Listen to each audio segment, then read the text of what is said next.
Hi, my name's Leah Kaminsky. Thanks to Paperback Books and Anna MacDonald for inviting me to read a passage from my latest novel, The Hollow Bones. And apologies for my cat who's just come downstairs to eat his breakfast. You'll hear crunching in the background. Okay, I'm going to read from the prologue. This takes place on the 21st of July 1992 in Bavaria, Germany. I am searching your face for remnants of the young man, the one who wrote of the cries of the holy lammergeier as it feeds on the bones of the dead, the brilliant scientist who described the rare Tibetan bunting bird that resembles a flying amulet. Such extraordinary attention to the intricate detail of our world, such careful observation and recording. In your tales, you describe the faces of Tingri pilgrim women singing for alms, babies tied to their backs. You wrote so beautifully of the Ragyapa, scavengers of the city who collected the horns of sheep and goats to protect the edges of their ragged tents against icy winds. All those fantastical accounts you brought back from distant shores, more magical than any trinket you might have picked up from a village marketplace to carry home to me. As you prepare to leave the world you were so hungry to explore, I imagine I can see a tinge of regret in your eyes, and I wonder how we both became the people we are. History unfolded in ways we never could have dreamt of when we were children growing up in our pretty town. Who might we have been had we met in a different place or another time, citizens of a land far away from our own sullied, shadowy one?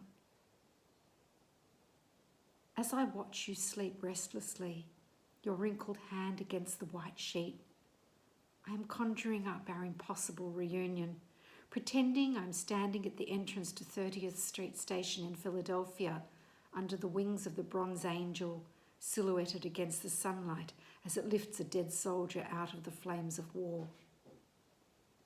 I see your familiar figure walk towards me through the throngs of passengers jostling to board their trains. You carry the leather travelling case embossed with your initials that I gave you on our 10th wedding anniversary. We embrace and lips meet, our love made inconspicuous as it's swallowed by the crowd. At our house on the edge of the park, I picture the children awaiting your return. Little Heidi is fluent in 3 languages and plays the flute. All of my abandoned dreams re-emerging when I see her small fingers positioned above the keys. How long it has been since I held a flute in my hands. Our Brooke is captain of the school archery team, his father's son. You are professor of ornithology, specialising in rare Tibetan birds, and I sometimes slip into the crowded lecture theatre to watch you standing at the podium, spinning your exotic tales to another crop of enthralled students. You are filled with knowledge about birds, the iridescence of feathers, the wizardry of flight, the vagaries of their migrations. We spend our summers on Campobello Island with the Roosevelt clan and send money home to our families to help them rebuild their lives. On the bed by the window you stir, and your once strong fist claws at the sheet as you struggle to breathe. Soon, we will both disappear forever, our story hidden away in dusty archives. Gone will be those children who followed a slender path to their hideaway in the woods. Gone will be the lovers who kissed on that fateful day at the zoo. I want to forget the darkness and remember only the good. Illusion is such a temptress.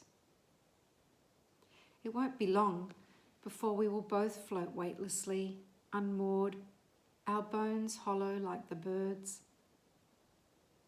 I remember you once told me about mockingbirds and their special talents for mimicry. They steal the songs from others, you said. I want to ask you this. How were our own songs stolen from us, the notes dispersed, while our faces were turned away? Thanks for having me.